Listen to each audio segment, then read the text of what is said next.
ज़कात के हवाले से आप जानते हैं मसाइल बयान किए ही जा रहे हैं। 3 तरह के माल में ज़कात लागू होती है। समन माल तिजारत, सायमा यानी चराई के जानवर, सोने चांदी की ज़कात ये समन का हुक्म रखती है, दर्जा रखती है। इसका बयान हमने कर दिया है। माल तिजारत इसका भी बयान हमने कर दिया है।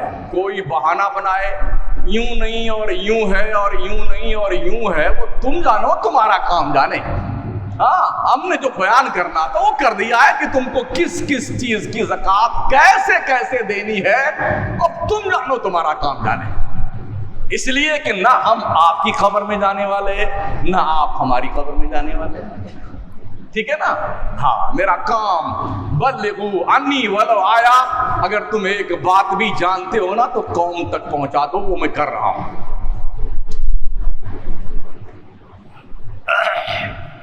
सायमा चराई का जानवर, इसमें ज़कात कैसे दी जाए ये सुन लीजिए।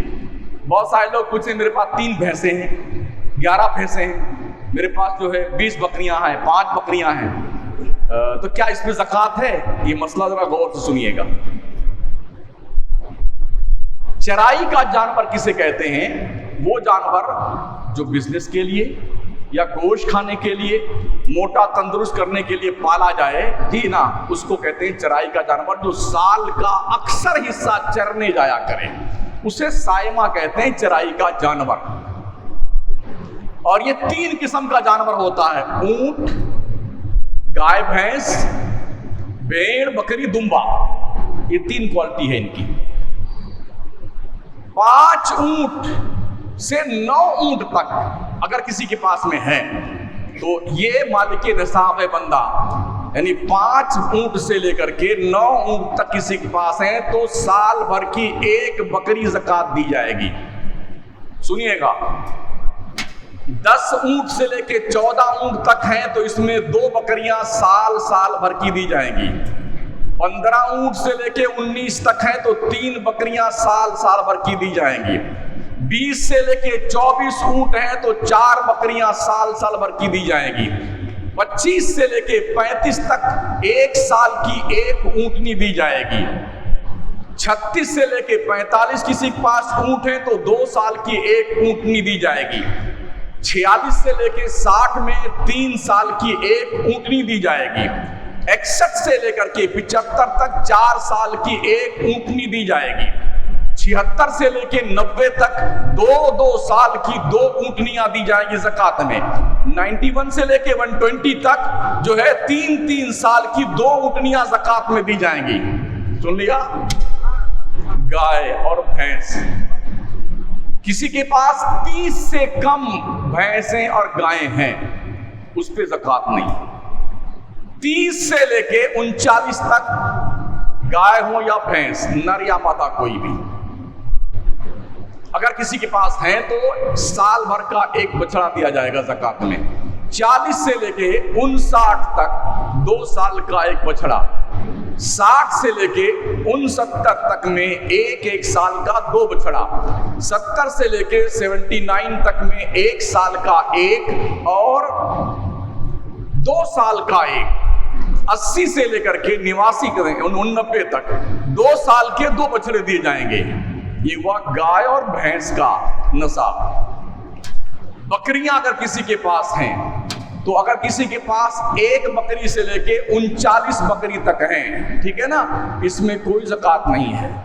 लेकिन जैसे 40 हुई तो 40 से लेकर के 120 बकरियों तक का नसाब ये है, साल भर की 1 बकरी ज़कात में दी जाएगी। 121 से लेके 200 तक बकरियां किसी के पास हैं तो 2 बकरियां साल भर की दी जाएंगी ज़कात में। 201 से लेकर के 399 तक में 3 बकरियां साल भर की ज़कात में दी जाएगी। 400 से लेकर के 499 तक में 4 बकरियां साल भर की दी जाएंगी। फिर हर 100 बकरी में 1 बकरी साल भर की एक्स्ट्रा जोड़ी जाती रहेगी। ये हुई बकरियों की ज़कात का मामला,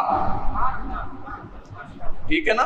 ये नरमादा, ऊंट ऊँटनी, गाय भैंस, नरमादा, बकरी बकरा, भेड़ दुम्बा, ये सब इसमें शामिल है। अब आइए जमीन से भी कुछ पैदावार होती है ना, होती है पैदावार। ज्वार, बाजरा, मूंगफली, गवार फली, टमाटर, मिर्ची, लहसुन वगैरह वगैरह बहुत सारा। साल भर में अगर जमीन से 10 मरतबा आपने फसल उगाई है तो 10 मरतबा उसमें से उश्र या इशरीन देना आप पर वाजिब है। जमीन 3 तरह की होती है। उशरी जमीन जिसमें उश्र दिया जाए, खिराजी जमीन जिस पर गवर्नमेंट को टैक्स दिया जाए, ना उशरी ना खिराजी तो इस जमीन पर भी उश्र है। जो खिराजी जमीन है कन्फर्म, जो हुकूमत को टैक्स देना पड़ता, उस जमीन पर जो है उश्र लागू नहीं है। अल्लाह फरमाता वातू हक्कहू यौम हसादी, खेती कटने के दिन उसका हक अदा करो। अगर उसी जमीन में साल भर में 10 मरतबा पैदावार की जाए तो 10 मरतबा उसको ज़कात देनी होगी, चाहे कम पैदा हो या ज्यादा पैदा हो। अगर बारिश के जरिए से पानी दिया गया है, नहर से सींचा गया खेत को, नाले से पानी की सिंचाई हुई है, तो पैदावार का 10वां हिस्सा देना वाजिब होगा। 10 कुंटल में से 1 कुंटल, 10 टमाटर में से 1 टमाटर, 10 मूंगफली में से 1 मूंगफली। अगर बारिश के पानी से, दरिया के पानी से, नहर के पानी से, नाले के पानी से सैराब हुई है खेत की जमीन आपकी, तो पैदावार पर उश्र यानी 10वां हिस्सा है। और अगर ट्यूबवेल से, डोल से, चरसे से या पानी खरीद करके डीजल वगैरह के जरिए से मशीन स्टार्ट करके पानी से सिंचाई की गई है, तो 20वां हिस्सा यानी 20 कुंटल में 1 कुंटल, 20 किलो में 1 किलो, 20 टमाटर में 1 टमाटर, 20 मूंगफली में 1 मूंगफली, 20 मिर्चा में 1 मिर्ची।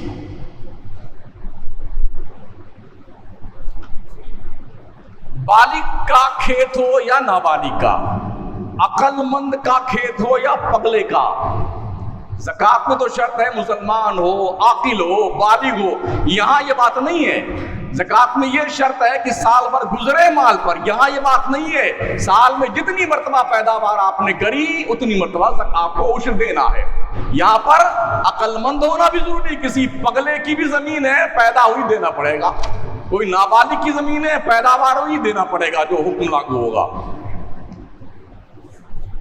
और सुनिए, दाल मखाना एक होता है ना, क्योंकि वो बाजार में बिकता बड़ा, एक पाव ले लीजिए पूरी पैकेट मिल जाती है आपको। मखाना बोलते हैं शायद उसको। अरे मखाना ही बोलते ना यार, जो उसमें हलवा पड़ता है, पानी में पैदा होता है ये मखाना। मखाना और सिंगाड़ा ये पानी में पैदा होता है, इस पे भी उश्र है। 20 सिंगाड़े में से 1 सिंगाड़ा, ये तो पानी में होता है, तालाब में लगाया जाता है, तो 10 में से 1 सिंगाड़ा, 10 मखाने में से 1 मखाना। यूकेलिप्टस के पेड़ बिजनेस के लिए लगाए गए, बांस बिजनेस के लिए लगाया गया, घास अगर बेचने के लिए, जैसे भी बरसिंग लोग उगाते हैं ना, गांव में आके बेचते हैं, चारा वाला, रिस्का वाला आता नहीं आता है।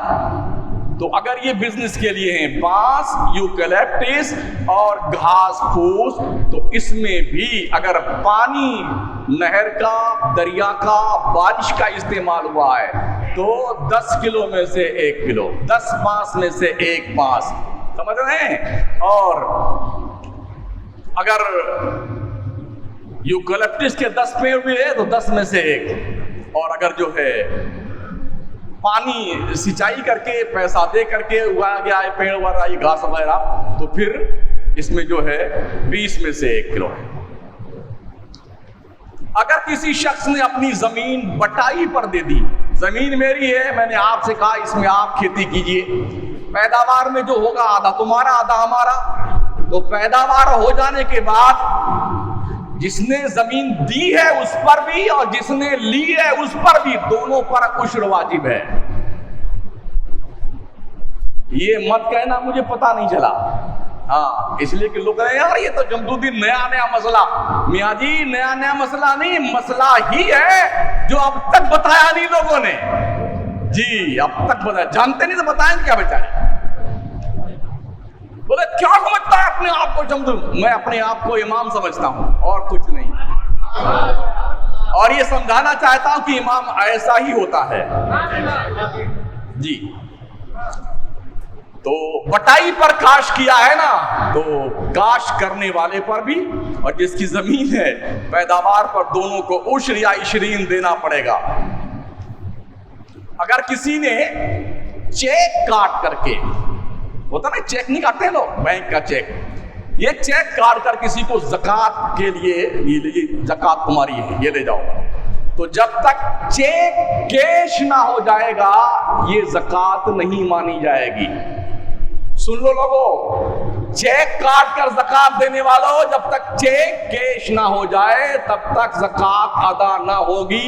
इसलिए कि चेक अक्सर बाउंस हो जाते हैं।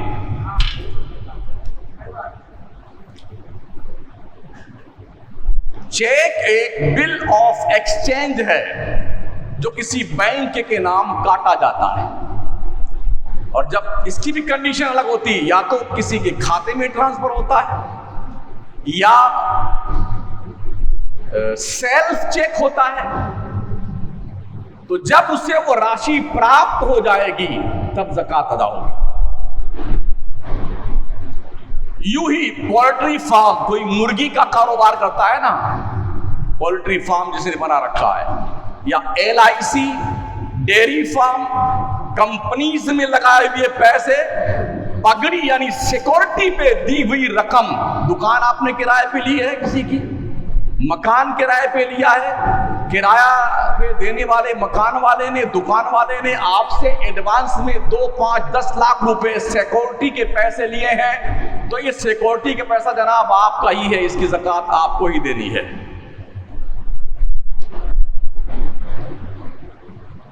डाकखाने में जितनी रकम आपकी जमा है वो बाउंड्स जितने हैं वो पैसा, वो बोनस का पैसा जब मिले वो फिक्स डिपॉजिट, इस पर सब पर ज़कात देनी लाजिमो जरूरी होगी शरायत पाए जाने पर। ऐसे ही GPF पर भी ज़कात लागू है। मधुमक्खी पालन का कारोबार करने वाले कर रहे ना भी, कोई 200 का डब्बा लगा रखा, 200 डब्बे की नहीं, 500 डब्बे लगा रखे हैं मधुमक्खी के, किसी ने 1000 डब्बे मधुमक्खियों के पालने लगा रखे हैं, उस पर भी उश्र है। लोग ये समझते हैं कि शायद ये हिसाब ठीक है, अच्छा कारोबार है, मौज से कमाओ खाओ, कुछ देना ही नहीं पड़े। पहाड़ में भी अगर मधुमक्खी ने छत्ता लगाया है ना, और आपकी निगरानी में और बादशाह इस्लाम में, या आपने उसकी देख रेख की है, या पहाड़ पर कोई फलदार पौधा उगा है जो आपकी निगरानी में है, तो उस पे भी है।